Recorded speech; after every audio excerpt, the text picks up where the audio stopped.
नमस्कार, जय हिंद, जय Bharat and welcome to Deaf Talks. This is आदि चिन। जैसा आप सब देख रहे हैं, मेरे साथ हैं संजय दीक्षित जी, जिनसे हम थोड़ी इधर-उधर की बातें करेंगे जैसे हमेशा करते हैं। पहले तो सर नमस्कार, प्रणाम।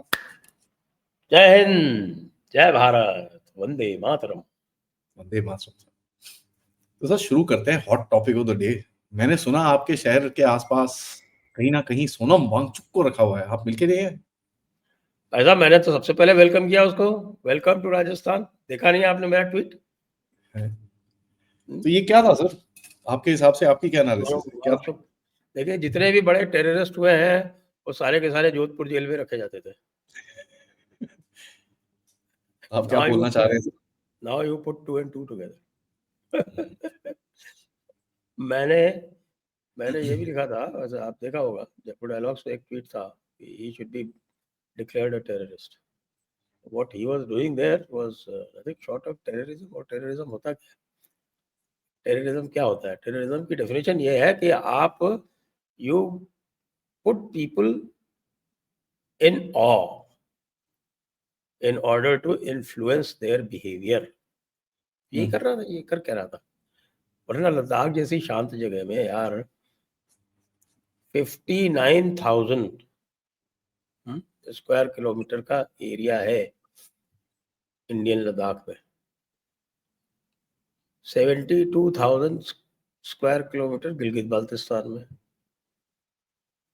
38,000 चाचा जी ने चाइनीज को दे दिया। हम्म, और 2,500-3,000 वो शख्स गांव वैली है। this this साढ़े this तीन is हजार the this is the total area of our Ladakh state। यही है ना? करेक्ट। अब इस 59,000 स्क्वायर किलोमीटर में भाई साहब 3 लाख की पॉपुलेशन है। और 3 लाख पॉपुलेशन की 10% पॉपुलेशन लेह में है, 30,000।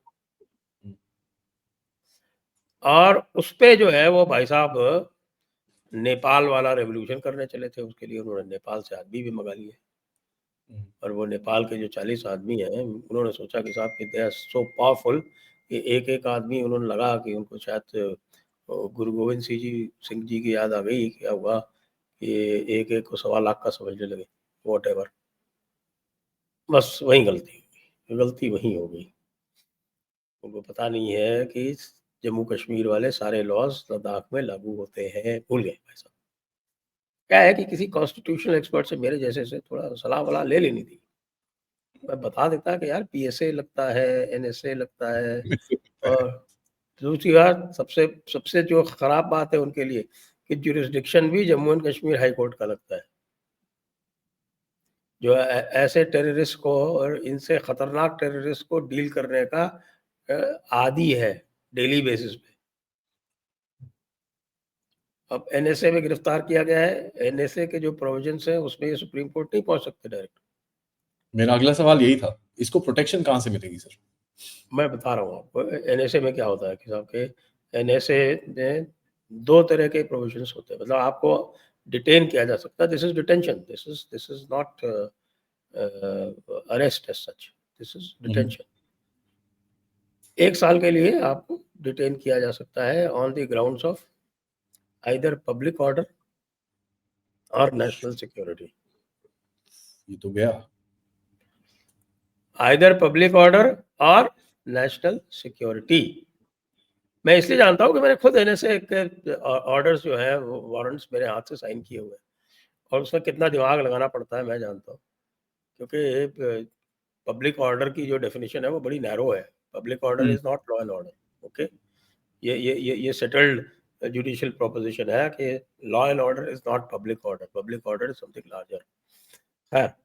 आई डोंट थिंक, क्योंकि मैंने ऑर्डर देखा नहीं है और मुझे नहीं लगता कि उसको पब्लिक ऑर्डर में किया गया है। उसको नेशनल सिक्योरिटी में किया गया होगा। नेशनल सिक्योरिटी में तो भाई साहब जो भी सुप्रीम कोर्ट का अभी तक का लेट डाउन लॉ है, नेशनल सिक्योरिटी में तो नहीं मिलते। अच्छा, फिर क्या प्रोसेस, क्या है प्रोसीजर? क्या है प्रोसीजर? ये है कि 2 हफ्ते के अंदर अंदर इसको नेशनल सिक्योरिटी एक्ट में जो भी डिटेन होता है उसको ये राइट है कि एक एडवाइजरी बोर्ड होता है, उस एडवाइजरी बोर्ड के सामने ये रखा जाए।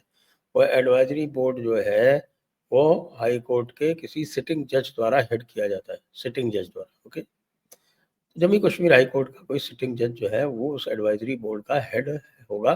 कौन है वो, आई am not aware of the details कि एडवाइजरी बोर्ड जो बना हुआ है उसका क्या कॉन्स्टिट्यूशन है। तो ये जाएगा एडवाइजरी बोर्ड के पास, और अगर एडवाइजरी बोर्ड उसको कंफर्म नहीं करेगा तो वो छूट जाएगा, और अगर एडवाइजरी बोर्ड उसको कंफर्म कर देता है उसके बाद फिर उसको राइट है हायर कोर्ट में जाने का। हम्म, और मुझे तो ध्यान नहीं कि नेशनल सिक्योरिटी में पकड़े गए किसी भी व्यक्ति को छोड़ा गया हो, बल्कि और उनका एक्सटेंशन और होता है। हमारा वो बैठा हुआ है ना, क्या नाम है उसका, शर्जील इमाम, ये शर्जील इमाम एनएसए में नहीं है अमरिंदर सिंह, वो। वो अमरिंदर नहीं, वो क्या है, वो जो भी है, अरे APS, Amritpal Singh, Amritpal Singh. Amritpal Singh national security में तो बैठा हुआ है। वो तो बाहर नहीं आता कभी, वो तो आता ही नहीं। वो तो डिब्रूगढ़ 1 साल से फिर बढ़ा दिया उसको, 1 साल और बढ़ा दिया। अब देखते हैं और कितना आगे चलता है। तो ये मोटा मोटा जो लीगल फ्रेमवर्क है वो है एनएसए का। लेकिन एनएसए पे बात रुकने वाली नहीं है, बात एनएसए पे नहीं रुकेगी, क्योंकि अब इन्वेस्टिगेशन होगा इन राइट्स का, तब ये पता चलेगा कि भाई ये डायरेक्ट इन्वॉल्व थे। और फिर 152 बीएनएस जो है, जो आपका पहले जो सेडिशन हुआ करता था, now it is treason. Treason is more dangerous.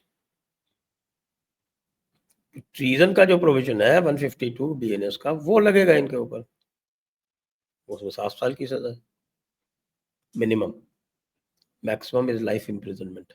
4 people have died, sir. तो 4 people have died, so obviously incitement का भी ऑफेंस है। जितने भी और ऑफेंसेस बने हुए हैं आपके, पर्टिकुलरली इंसाइटमेंट के और इस तरह के, वो they are all in under the exception to the freedom of expression वाले जो आते हैं ना क्लॉजेस, उसके जो एक्सेप्शंस है उसमें बने हुए हैं। आप इंसाइटमेंट नहीं कर सकते, क्योंकि इंसाइटमेंट एक जजमेंट है, लास्ट ईयर का जजमेंट है, I think, if I remember, 2004 SCC 1 or something like that. State of UP versus Kaushal किशोर।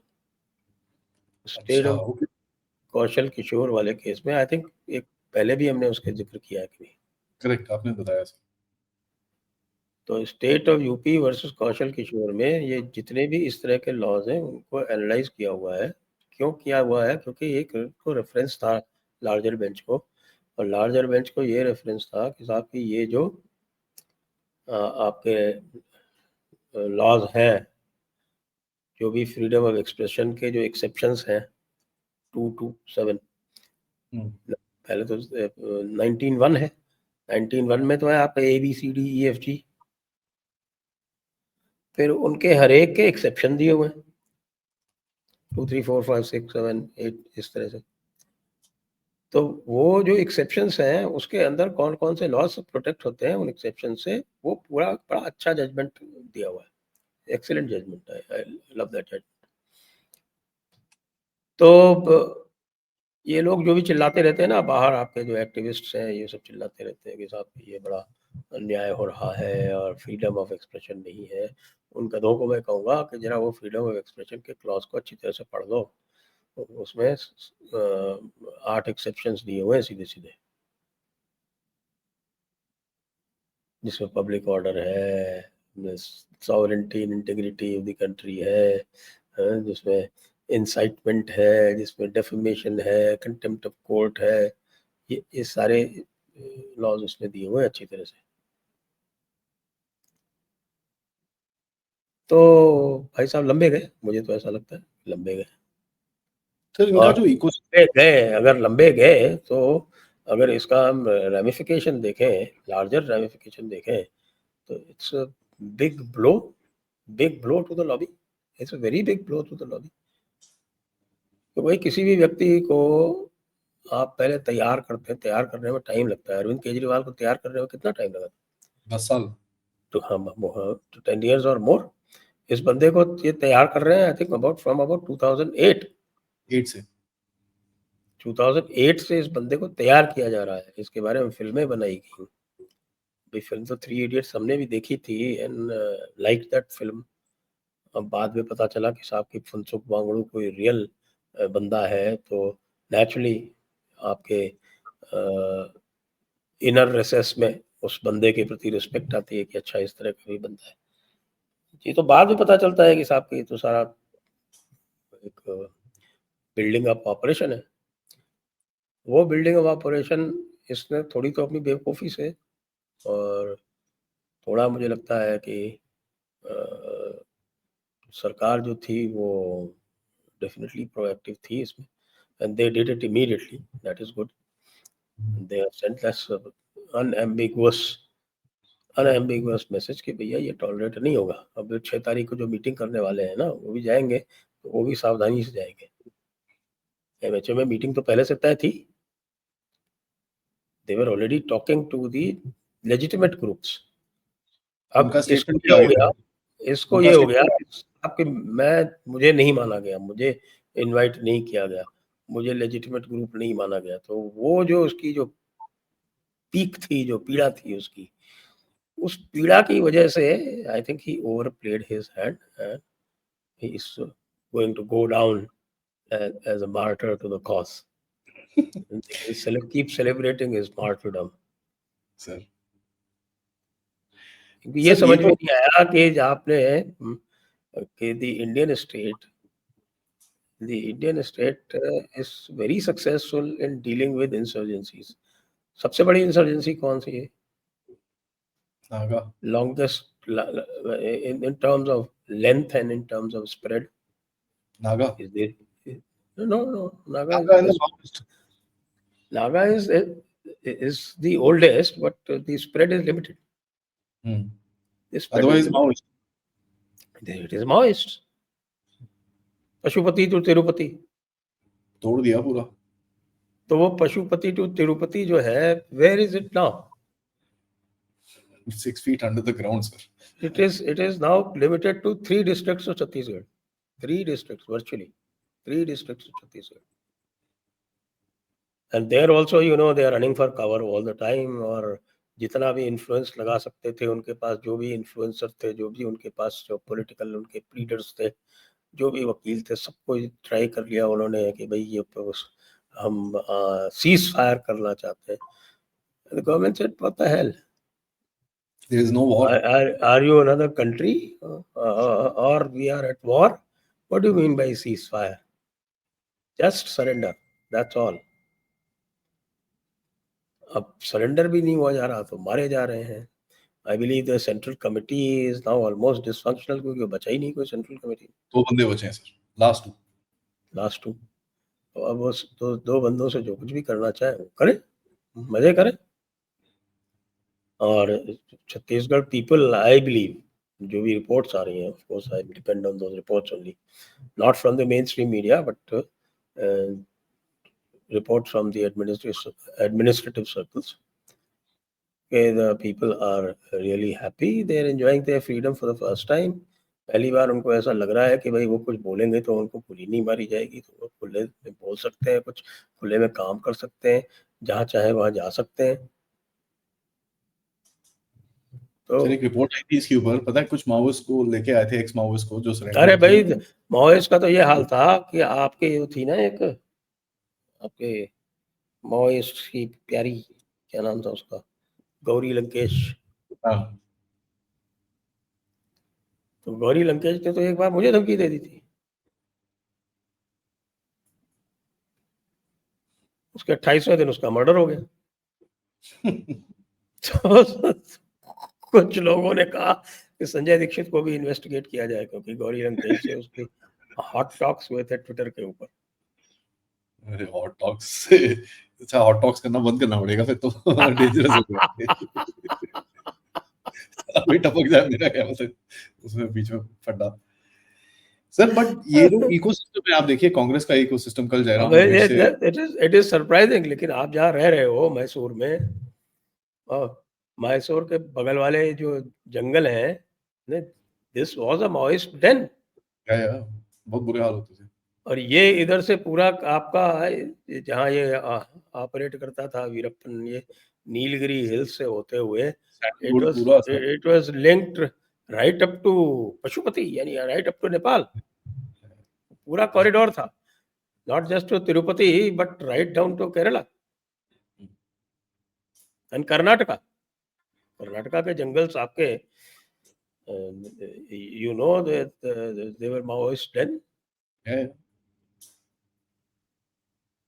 बड़ी मुश्किल से सफाई करी थी सर यहाँ कर्नाटका में तो, but it got cleared sir. But ये जो इकोसिस्टम इस बार भी अभी रोना शुरू हो गया है, जयराम रमेश ओजी वी कंडेम दिस। अबे 2007 में तो तुम खुद बोल रहे थे एंटी नेशनल है, तुमने चिट्ठी लिखी है। Why do we take Jairam Ramesh seriously? नहीं, द पॉइंट इज इनके पास वो टूल किट आया ना कि यार ये बोलना है, और आप देख रहे हैं बाकी सबके भी टूल किट चलने शुरू हो गए। नहीं जी ये तो अटैक है, बेसिकली ये वही है, एक वेस्टर्न मीडिया में एक रिपोर्ट आनी चाहिए इसके बारे में, कहीं ना कहीं somebody will write somebody जो वेस्टर्न ओजी। मीडिया एक्चुअली इनके साथ में सबसे बड़ी गलती है, सबसे बड़ी प्रॉब्लम ये हुई है कि thanks to Tappu Maharaj, India is now not taking western media seriously at all. भाई जब तक एक प्रिटेंस थी कि साहब की अमेरिका से हमारे अच्छे रिलेशंस हैं, so we were obliged to notice serious comments in the western media, even though it was mostly leftist media, सारा का सारा वहाँ का मीडिया लेफ्टिस्ट ही हो चुका है। लेकिन there were some counter points also। आज की डेट में तो we are giving them what? Thumbs down every time। हम उनकी परवाह नहीं करते, who are you बोलते हैं। वरना आप न्यूयॉर्क में बैठ के और ब्रिक्स के फॉरेन मिनिस्टर्स की मीटिंग कर रहे हो, ऐसे बंदे की छाती पे मूंग दल रहे हो जो कहता रहता है कि साहब कि ब्रिक्स में ये किया तो मैं ये कर दूंगा, मैं वो कर दूंगा। वहां बैठ के मतलब वो red rag to the bull कि कर बेटा, कर कर कर कर आजा। कितना रोएगा और हाँ? और उसके बाद बैठ के जो है वो फॉरेन मिनिस्टर्स बैठ के पहलगाम अटैक कंडेमनेशन भी करते हैं, और उधर वो जो है वो उनके साथ बैठ बैठ के थम्स अप कर रहा है सबके साथ। ये तो the design actually, it is good in a way. What they were doing covertly, this fellow started doing overtly, और उससे जो है भारत का मुझे लगता है range of options increased, has increased. नहीं, ये तो एसओपी बन गया ना, अब कैसे तोड़ना है इसको, ये तो एसओपी बन गया। ये टक टक टक टक with in half an hour they got the dam place into control, पकड़ लिया उसको।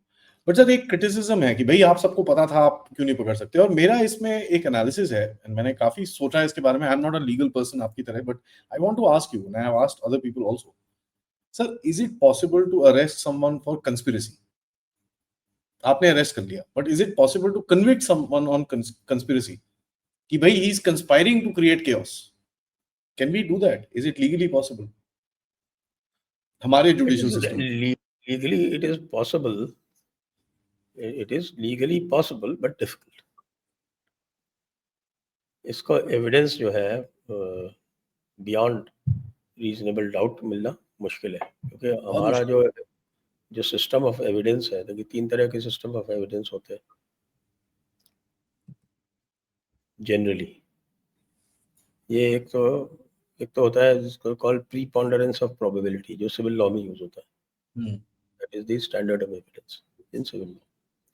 हमारा जो क्रिमिनल सिस्टम है वो प्रीपोंडरेंस ऑफ प्रोबेबिलिटी पे इंडिया में नहीं चलता। कुछ अभी कंट्रीज हैं ऐसी जहाँ क्रिमिनल लॉ में भी प्रीपोंडरेंस ऑफ प्रोबेबिलिटी चलता है। तो अगर preponderance of probability standard of evidence हो तो आप किसी को पकड़ के कर सकते हो। तो प्रीपोंडरेंस ऑफ प्रोबेबिलिटी में आप जो डिटेंशन लॉज हैं उसमें तो कर सकते हो, लेकिन to be able to convict somebody you need very good evidence. क्योंकि what we have, this guy meeting that guy meeting this इसीलिए guy, तो उससे क्या एक्शन हुआ कि नहीं हुआ, that's what ना। अल्टीमेट प्रूफ क्या है। तो इसीलिए कई बार जो है वो इंटेलिजेंस एजेंसीज जो है वो ट्रैप प्ले करती हैं और वेट करती हैं कि भाई ये कुछ करे तब हम इसको पकड़े। They have all the backup evidence, they have everything, but they do not, what they do not have is some kind of action।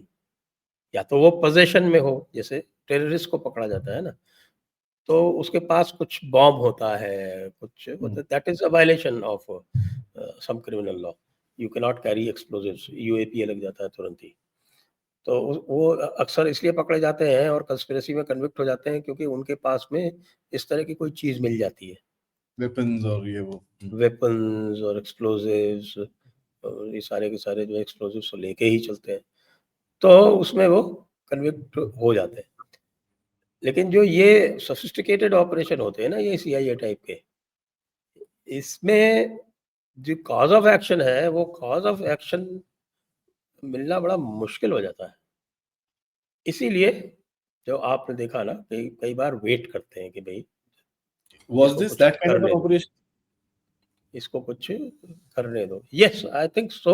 I would not say that operation था। They were still waiting, they would probably not have arrested him if he had not overplayed his hands. उसने overplay किया है अपना हाथ, दिख तो सभी को रहा है कि ये क्या कर रहा है, लेकिन उसकी पक्की एविडेंस नहीं है ना। पक्की एविडेंस नहीं है तो आप उसको कैसे आप अरेस्ट करो? उसको अरेस्ट करके अगर आप ऐसे लगा दोगे तो वो छूट जाएगी। आप एडवाइजरी बोर्ड ही नहीं कंफर्म करेगा उसको। भैया आपके यहाँ रूल ऑफ लॉ है ना। आप Exactly. आप even for detention orders, NSA के लिए भी एडवाइजरी बोर्ड के पास तो जाना ही पड़ता है ना। Advisory board headed by a sitting high court जज। तो ये सारी लिमिटेशंस हैं। तो मुझे ये लगता है कि दे वर वेटिंग कि ये कुछ करे उल्टा पुल्टा और फिर इसके पास से ये कुछ मिले और फिर उसको धरा जाए। जैसे आपने देखा ना अमृतपाल का भी क्या हुआ था। अमृतपाल को भी तो ऐसे ही पकड़ा गया था।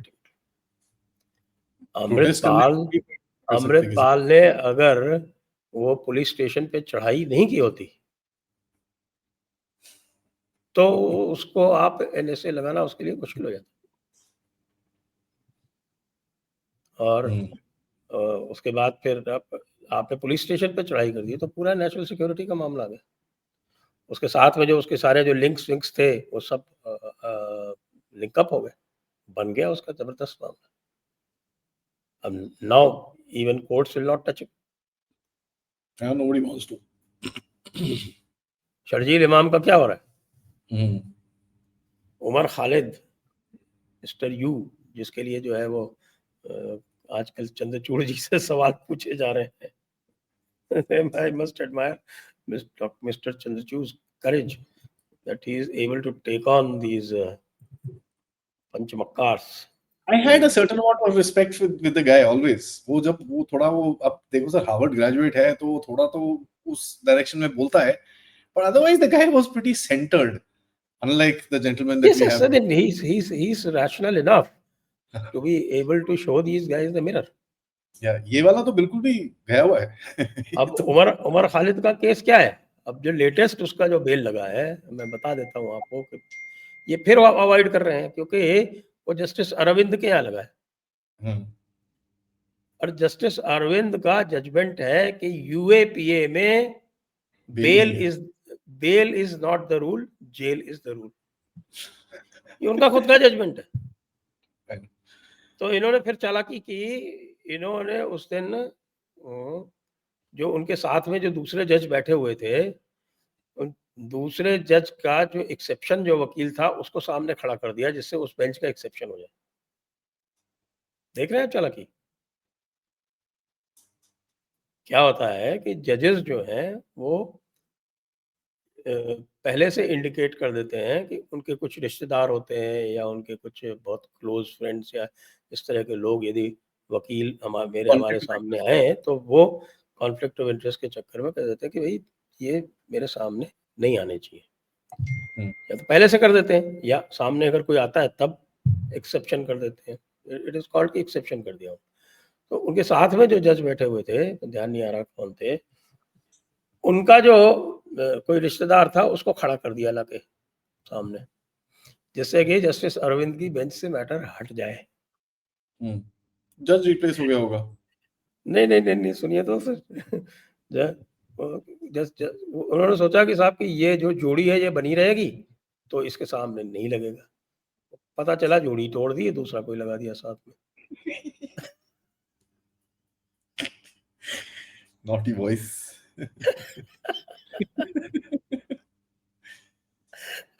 अब यही तो कह रहे थे वो कि भाई मैं नहीं तय करता किसके सामने केस लगेगा। उमर खालिद का जो केस था वो रैंडमाइज्ड कंप्यूटर रैंडमाइजेशन से बेला त्रिवेदी जी के पास गया था। बेला त्रिवेदी जी के पास गया का मतलब वहां होता है कि एक बार जिस जज के पास चला गया उसी के पास रहेगा। और बेल में तो यहाँ रोस्टर चेंज होते रहते हैं। हाई कोर्ट में बेल वही व्यक्ति सुनता है जिसने एक बार सुन ली। तो अब वो फंस गए। Bad luck to Umar Khalid, क्या कर सकते।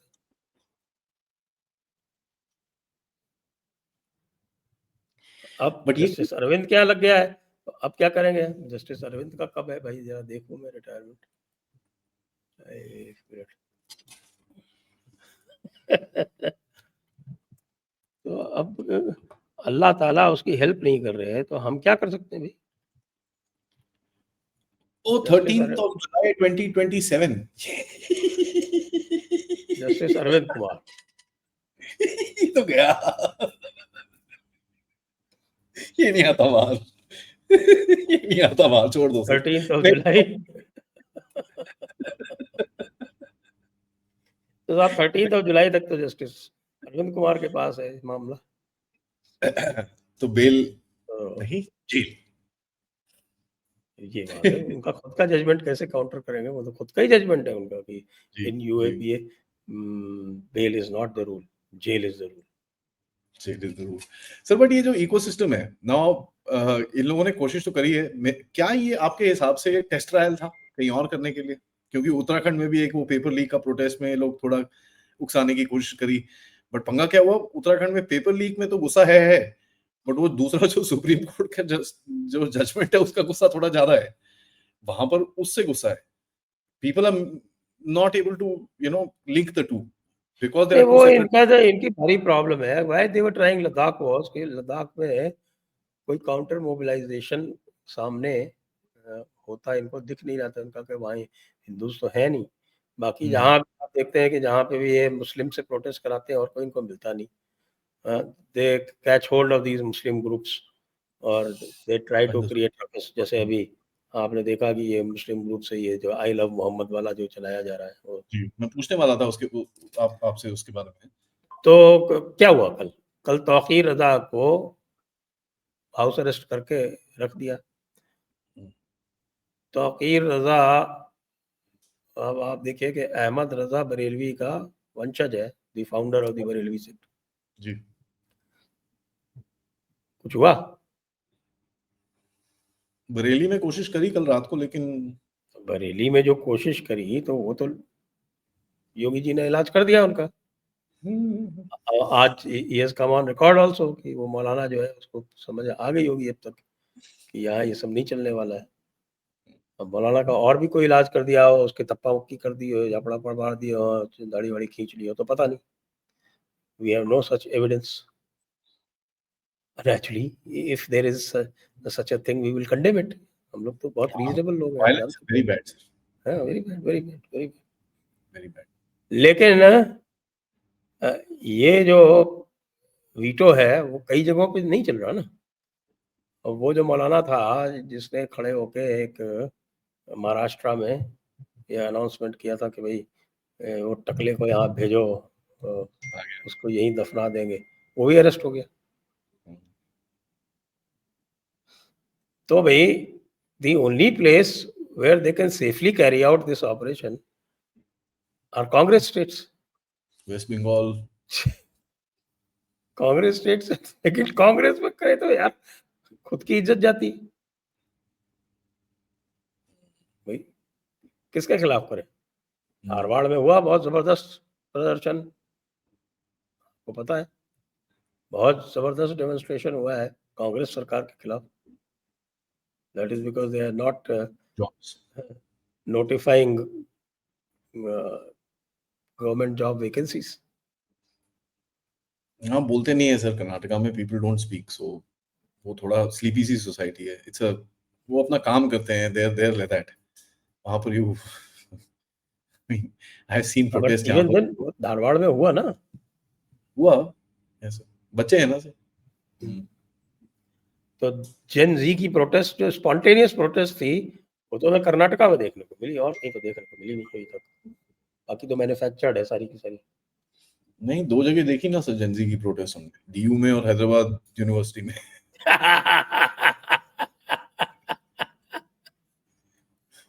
वो तो बहुत बुरा हुआ, हैदराबाद बहुत इज बुरा हुआ भाई, बहुत बुरा हैदराबाद इज हुआ, सरप्राइजिंग। बहुत बहुत बुरा हुआ।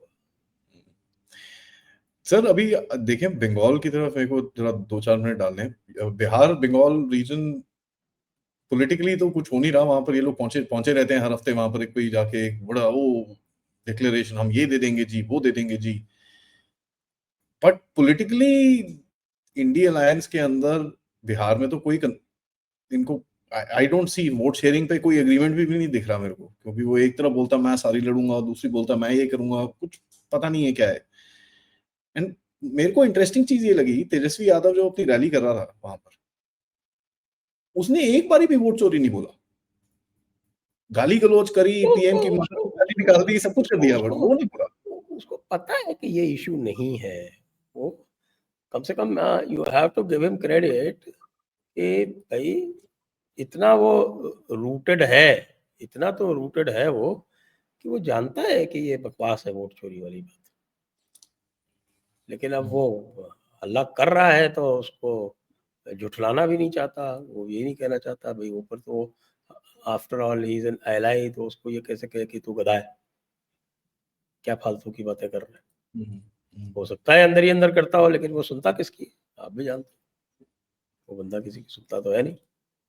उसको तो जो सचिन राव और संदीप सिंह एक्टिविस्ट समझा देते हैं, वही करता रहता है। इस इसको इनकी आजकल की एक्टिविटीज से ना मेरे को संजय गांधी की याद आती है sir. At one time Indira also could not control him during the emergency. अगर आप देखो, ये कंप्लीटली आउट ऑफ कंट्रोल हो गया था इसके। And he used to do stuff like this, इधर जाके दंदन आएगा, उधर जाके दंदन आएगा, he will do all sorts of stuff. Sanjay Gandhi used to do that. इसको देख के मुझे वो याद आती है, that those times especially the times between 76 January to probably about 76 December, that 1 year especially. I mean, I was not born at that time, but you would remember, but I know the history, तो मेरे को वो incidents याद आते हैं कि he's pretty much like that, out of control from people. It's quite interesting. Sir, ये बंगाल में एक जो खबर आ रही है कि RSS has gone inside pretty hardcore. There are a lot of, I mean, 380 शाखाएं नहीं खुली हैं, टोटल 3,500 शाखा हो चुकी हैं अभी RSS की बंगाल के अंदर। 386 नई शाखा खोली है इन लोगों ने। मार्च वार्च हुआ, खैर उसके बाद तो फ्लड हो गया, तो अभी तो वहां पर पूरा पूजा वूजा ये सब चल रहा है। What is the plan sir? क्योंकि ममता दीदी का जो भी कह लो सर, एक नॉर्थ बंगाल तो गई sir, she is wiped, let me tell you that thing for a fact, she is wiped from North Bengal, कुछ नहीं मिलने वाला इसको। अब सुताई उताई हो रही है लेट्स सी। नॉर्थ बंगाल लोग डिफाइन भी बड़ा लूजली करते हैं, क्योंकि रायगंज और बालूरघाट तक नॉर्थ बंगाल माना जाता है। इवन आपके मालदा नॉर्थ जो पार्लियामेंट्री कॉन्स्टिट्यूंसी है, even that was one by BJP in 2019। तो मालदा में 2 है ना, मालदा नॉर्थ, मालदा साउथ। तो अभी we have to see the impact of these measures that they have taken with respect to CAA। एक तो CAA का इन्होंने जो किया है उसका क्या करेंगे, ये वापस से इमिग्रेशन एक्ट में जो इन्होंने छूट दी है फॉरेनर्स एंड इमिग्रेशन एक्ट के अंदर, उसका क्या इम्पैक्ट होगा। कम से कम जो लोग तो पास तलवार लटकी थी डिपोर्टेशन की, वो तो हट गई। लेकिन वो पहले भी मैंने कहा था, I think we have discussed this, कि that should have been done under the CAA by bringing an ordinance. क्योंकि उसमें अभी भी जो है वो आपके 2014 की लिमिटेशन है, 2014 से उसको आगे तो बढ़ाओ। 2024 कर दिया ना उसको तो। Anybody before, you have to understand that two things, एक तो सिटीजनशिप एक्ट है हाँ और दूसरा अभी जो नया बिल लाए थे हाँ ओके ओके अंडरस्टूड, समझ गया। इमिग्रेशन एंड फॉरेनर्स एक्ट के अंदर जो क्लॉज है। हाँ, तो उसमें इन्होंने for foreigners and immigration act में इन्होंने किया है, doesn't give you that doesn't move the cutoff of the citizenship act. उसको कट ऑफ को आपको अगर मूव करना है तो आपको लेजिस्लेशन लाना पड़ेगा। आप चाहे ऑर्डिनेंस लाइए, चाहे आप ओवरराइड नहीं करेगा सर? ना ना ना ना ओवरराइड नहीं करेगा, नो क्वेश्चन ओवरराइडिंग, क्योंकि वो तो उन्होंने नोटिफिकेशन इन द रूल्स किया हुआ है ना, और सिटीजनशिप एक्ट में तो बाकायदा वो क्लॉज है एक्ट का, तो रूल कैन वो नेवर ओवरराइड द एक्ट। तो वो रूल जो है वो डिपोर्टेशन वाला वो उन्होंने रिलैक्स किया। सर बात है कोर्ट्स के ऊपर, लेकिन जो वहाँ का जो खासतौर से जो मथुरा कम्युनिटी है उसमें जो लोग हैं वो तो सब प्री 2011 भी हैं, तो उनके यहाँ 11 के पे उनके यहाँ पे आई वांट टू सी कि एक मेजर ड्राइव चला के उसको किया जाए। लेकिन मथुरा क्या है, there are two major communities that migrated from West Bengal, they are both schedule caste communities. एक तो ये मथुरा कम्युनिटी है जो आपको बेसिकली नॉर्थ 24 परगनास और उसके नॉर्थ में थोड़ा ये नदिया वगैरह जो है, ये नदिया Murshidabad.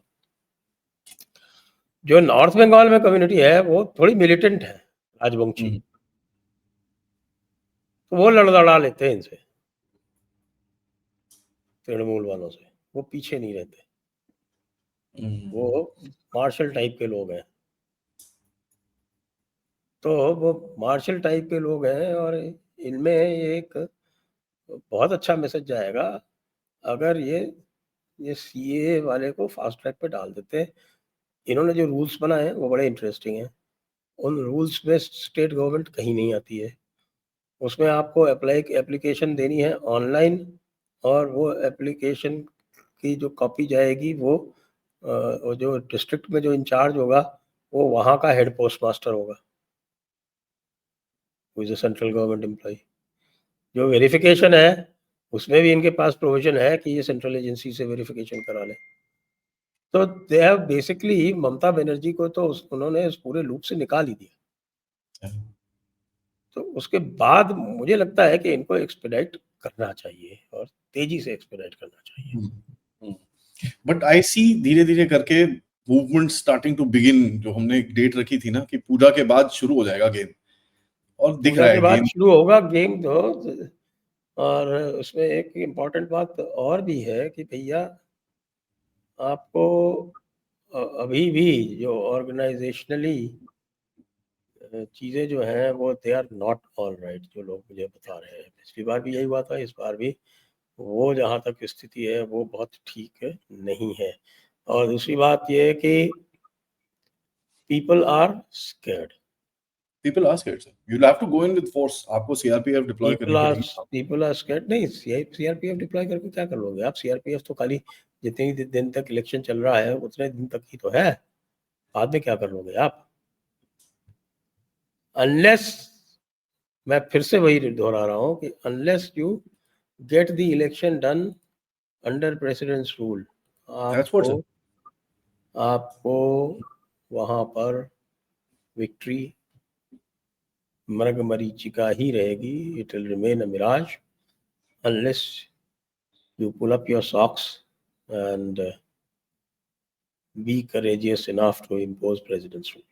So towards the Supreme Court, which is, I mean, president's rule और ये सब सुप्रीम कोर्ट की बात आ जाती है ना वहीं पर लास्ट सेक्शन में सर, ये जिस तरह के स्टेटमेंट्स अभी आए हैं, these seem to be inciting, जान के I get pleasure stopping bulldozer orders. I mean, they should listen to what people are saying. एक मैंने ये चीज ट्वीट करी थी, किसी ने मेरे को डीएम करा, सर रुका क्या? तो मैंने बोला हाँ यार एक्चुअली बात तो सही है। फिर मैंने भी ट्वीट करा रुका क्या? तो बात तो सही है कि आप लेते रहो एक्चुअली ऑर्डर वेरी यार। इंटरेस्टिंग। सही बात तो ये है कि वो जो ऑर्डर था, वो जो ऑर्डर था उसने, उसके जो एक्सेप्शंस थे वो करीब 95% बल्कि 99% बुलडोजर एक्शन उससे कवर हो रहे थे, जो उन्होंने एक्सेप्शन किए कि साहब की सरकारी लैंड पे, रोड पे, रेलवे पे, वाटर बॉडीज पे, इस पे रोक नहीं है। तो भाई हमारे भाई लोगों को आपने स्टडी नहीं किया, भाई लोग यहीं पर तो कब्जा करते हैं, और उस पे अगर नहीं है रोक तो भैया आप पता कर लो। योगी जी का बुलडोजर तो मजे से चल रहा है और बाकी जगह भी योगी चल जी रहा है, का, मुझे तो सर कहीं रुकता योगी हुआ जी दिखा नहीं। तो आप वो देखो ना, रेलवे लैंड पे जो बुलडोजर चल रहे हैं आजकल, दबा दब दबा दब दबा दब। और बल्कि इन्होंने एम्पावर कर दिया, हम्म, इन्होंने सरकारों को एम्पावर कर दिया ये कह के कि साहब की इन पे बुलडोजर एक्शन पे कोई रोक नहीं है। अगर ये डिसीजन आ गया होता पहले तो ये हल्द्वानी वाला रोक नहीं पाते, जो हमारे जो है जाते जाते वो मिश्रा जी कर गए थे। नहीं नहीं, ललित जी, ललित जी। मिस्टर ललित, वो हल्द्वानी वाला एक्शन रोक दिया इन्होंने। अरे भाई that hmm, is purely illegal encroachment on government railway land. अब इन्होंने जो है एम्पावर कर दिया है, तो यहीं भी वहाँ भी गवर्नमेंट लैंड पे आप देख लो ना, आपके हमारे भाई साहब क्या कर रहे हैं, हेमंत बिश्व शर्मा। एक बनता एमपी में, गुजरात कहाँ नहीं हो रहा sir, except for all BJP 20-22 जो भी स्टेट्स हैं, they are doing well. I mean I am pretty happy अरे कि साहब ये मैंने चीज। सुना कर्नाटका में भी हुआ है। हाँ, वो जो एक होता सर, होता क्या है कि जो वोट और वो मानता नहीं है ना, फिर उनके साथ होता है, इवन इन कांग्रेस स्टेट्स होता है। तो 100% होता है। Sir but you know, these are inciting statements sir, ये इनका पर्पस क्या है? What do you think is the purpose? Why is this gentleman making statements like this?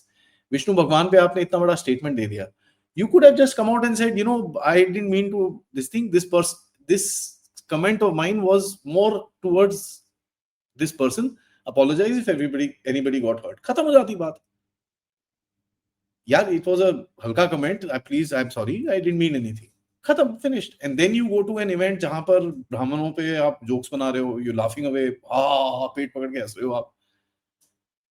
People are watching sir. People are watching, and people that they justify. Then when people say that these people do not deserve to be elevated to high offices, आप उसी चीज को justify कर रहे हैं क्योंकि आप ऐसी पोजीशन में हैं that with your presence on that position you should be able to exalt that seat, and you're not exalting that seat, you're demeaning that seat. तो फिर तो लोग कहेंगे, लोगों का काम है कहना। तो क्या कहेंगे, क्योंकि अच्छा भाई ध्यान रखना अगली बार से ये गलती ना हो। हाँ ठीक है, आई मीन सर हर किसी का स्लिप ऑफ टंग हो जाता है, आपने कुछ। आपके पर्सनल बिलीफ्स आपकी पर्सनल बिलीफ्स है, नोबडी चैलेंजेस दैट। इंडिया में तो कभी कोई कुछ कहता नहीं, but when you start imposing it on public, then obviously there will be a pushback, and there was a huge pushback. मतलब he had to clarify it in whatever way he did, adequate or inadequate, clarify तो करना पड़ा ना। लोगों ने उनके जो है वो रुद्राभिषेक की फोटो वीडियो डाल दिया सब जगह, साहब बैद्यनाथ धाम में जाकर रुद्राभिषेक किए थे। वही है ना sir, you need to realise, और ये वही जजेस, बंच ऑफ जजेस हैं जिन्होंने बोला कि साहब हमको ना, we need to kind of take care because everybody speaks about everything, so the जजेस must be aware of public sentiment. ये इनके अपने वर्ड्स हैं when he joined office, and that was very encouraging कि अच्छा चलो यार, here is one guy who is saying कि भाई लोगों की बातें भी सुन लो यार, justice has to be perceived also. Back final words on the ecosystem sir, मुझे ये बताइए अभी, what do you think is the next move? हमारे बड़े भाई साहब तो जा रहे हैं साउथ अमेरिका, तो अभी अगला मूव क्या होगा सर? बड़े भाई साहब कौन? एक ही है ना सर। जा रहे हैं साउथ अमेरिका, जा रहे हैं सर वो। She is going on a four nation tour. Colombia? I'm not interested honestly। हुआ नहीं था। जो भी है, अब ये इधर उधर जाएंगे तो हमने तो एक बार डिस्कस किया था, तो आपके हाई ग्राउंड पुलिस स्टेशन से एफआईआर हुई थी। high ground police station is very, very high. हाँ. You're all scared of its height. So what do you think इनका अगला move क्या होगा sir? What will be the next move? Because see whatever said and done, एक चीज मेरे को दिखती है कि मोदी जी और ये जो अमित शाह साहब ने ये एक्शन जो लिए हैं, दिमाग में डर तो बैठा होगा वो भैंसिया कि तो एनएसए लगा रहे साले. You know, मतलब फाइलें रेडी हैं. और जिस तरह से सर काउंटर अटैक आया सोनम वांगचुक पे, these guys were fully ready. मतलब पूरे बॉट फार्म्स रेडी थे. 2:15 के करीब में आई सॉ मतलब एक वेव आई पूरी. And this guy got washed after that. Finished. 4 बजे प्रोटेस्ट खत्म, उसके बाद घुसी बना हुआ था because the attack was so powerful. I don't think anybody would have been able to take it. तो इनका कुछ प्लान चेंज होगा कि दे विल कंटिन्यू द देखो सेम? यार, ऐसा है कि ये दे आर नॉट वेरी, ये जो सोरोस ने जिस घोड़े के ऊपर दांव लगाया है, वो घोड़ा लंगड़ा घोड़ा है. केजरीवाल बहुत शातिर था. हाँ,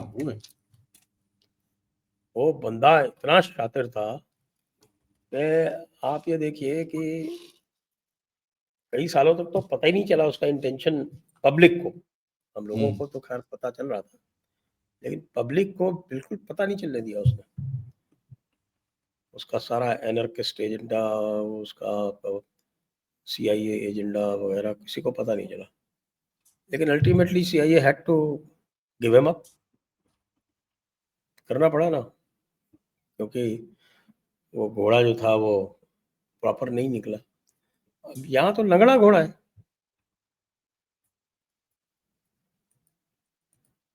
आपको याद है ना 2024 कितनी एफर्ट और कितने रिसोर्सेस लगे थे मोदी को हराने के लिए. बेसिकली चीज ये है कि भाई that they want to remove Modi is now out in the open because of Trump. Because of Trump and Trump's stupid MAGA cabinet members.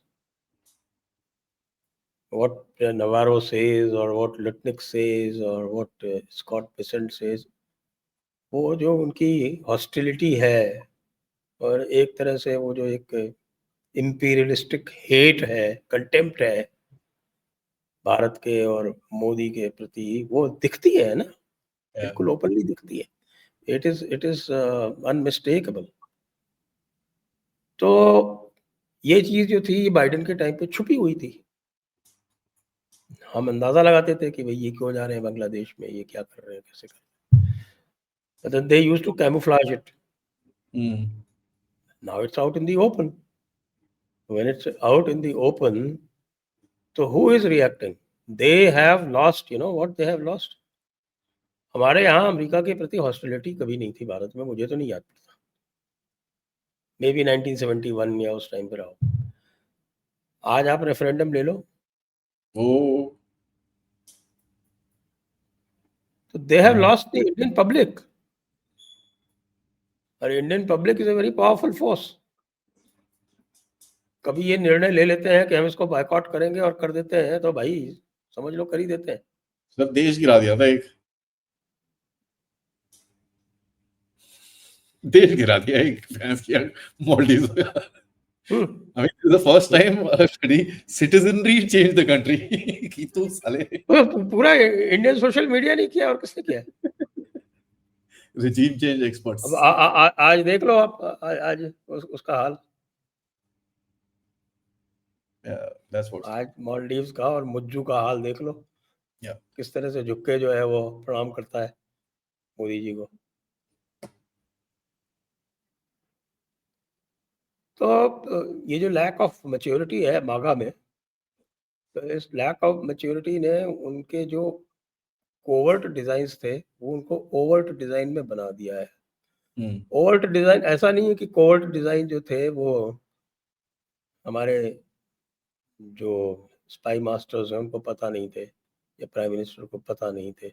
जब हम लोगों को आइडिया था, ये हम लोग ही बात करते थे, तो भाई उनको तो पता होंगे. आज की डेट में ये सारी पब्लिक को पता होगा. तो thank you Trump, I would say thank you Trump. आपने पूरी भारत की जनता को अवेयर बना दिया और भारत की जनता सोचने लगी कि भाई अमेरिका, अगर जाना ही है बाहर कहीं जाना है तो कहीं और चलते हैं। वो है सर। फिर आप ये देख रहे हो कि अब पिछले कई सालों से reverse brain drain has started. अब ये तो यहाँ के प्लानर्स की अब ये जिम्मेदारी है कि भाई इस चीज को इस तरह से करें कि भाई people get attracted, at least Bangalore जैसा हाल ना हो कि भाई you have to have a boat ride during monsoons. मजे की बात आई थी ना, बड़ा मजा आया था जब नारा लोकेश ने कहा कि भाई जो people who are fed up of civic communities in Bangalore come to Vizag, Visakhapatnam. And Vizag is a beautiful city. मैं तो 2-3 बार गया हूँ वहाँ पे। It's a beautiful city, very clean, very neat. Plus they have an institution like Hindustan Shipyard जो कि बढ़ेगा भी। कितने इंडस्ट्री को सपोर्ट कर सकती है। Correct sir. और का इलेक्ट्रॉनिक ट्रांसफॉर्मेशन या रेनेसांस कहाँ से शुरू हुआ? जो इंस्टीट्यूशंस थी सेंट्रल गवर्नमेंट की, उन्हीं से तो शुरू हुआ। अगर आपके यहाँ HAL नहीं होती, आपके यहाँ ये BEML नहीं होती, आपके यहाँ इंडियन इंस्टीट्यूट ऑफ साइंस नहीं होता, तो क्या होता है? यही चीज जो है अगर विशाखापट्टनम में पहले से होती, Visakhapatnam would have been the Bangalore. तो यहाँ पर जो लोकल किंग था ना सर, वो भी काफी, ही वाज वेरी एंथुसियास्टिक, उसने भी काफी पुश किया। Mysore was always a very progressive state. तो बहुत सारी चीजें तो भाई आपके मैसूर के टाइम से चल रही हैं। Indian institute of science was not established by the government of India, first postal office, by the king of Mysore. बहुत कुछ है सर यहाँ पर। तो इतने सारे सेंट्रल इंस्टीट्यूशंस की वजह से यहाँ पर एक इकोसिस्टम बनना शुरू हुआ और फिर वो बढ़ता गया धीरे धीरे। जी जी। अब आज मैंने एक वीडियो किया था, जो टाइम वी आर रिकॉर्डिंग, शायद इसको प्ले तो आप कल करेंगे। तो एक वीडियो किया था मैंने, जो अभी शिप बिल्डिंग के ऊपर एक कैबिनेट डिसीजन आया। उस शिप बिल्डिंग के बारे में जो डिसीजन आया है, आप देखिएगा कि अगले 10 साल में ये जो हमारे जो शिपिंग इकोसिस्टम है वो कहाँ जाता है, और फिर वो कितना सारा आपका जो है वो बिग टेक को सपोर्ट करता है।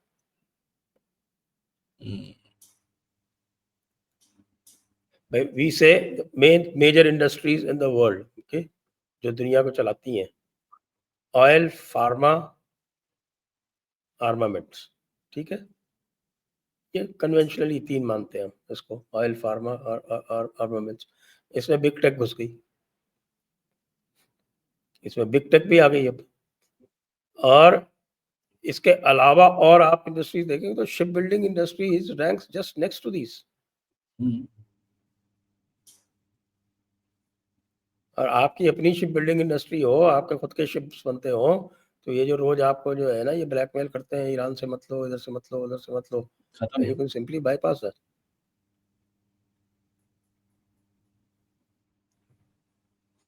तो this is the situation. Again, thank you, Trump. Again, thank you, Trump. Even for this shipbuilding, even for rare earths, thank you, Trump. All this is amazing. Even for the huge impetus in oil discovery, natural gas discovery, thank you, Trump.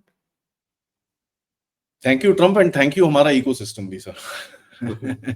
And of course, sir, thank you, Sanjay ji, always for taking the time, sir. And I think आपका insight on the legal part of crackdown हुआ है, it is very interesting to know. आपने समझाया. Thank you so much, sir. Always a pleasure talking to you. And आपसे बात करके हमेशा कुछ नया सीखने को मिलता है. It's always a pleasure. Thank you for having me. To the audience, मेरा सबसे रिक्वेस्ट है, वीडियो को लाइक करिए, सब्सक्राइब करिए, सपोर्ट करिए दोनों चैनल्स को, and of course share it with your friends and families. नमस्कार.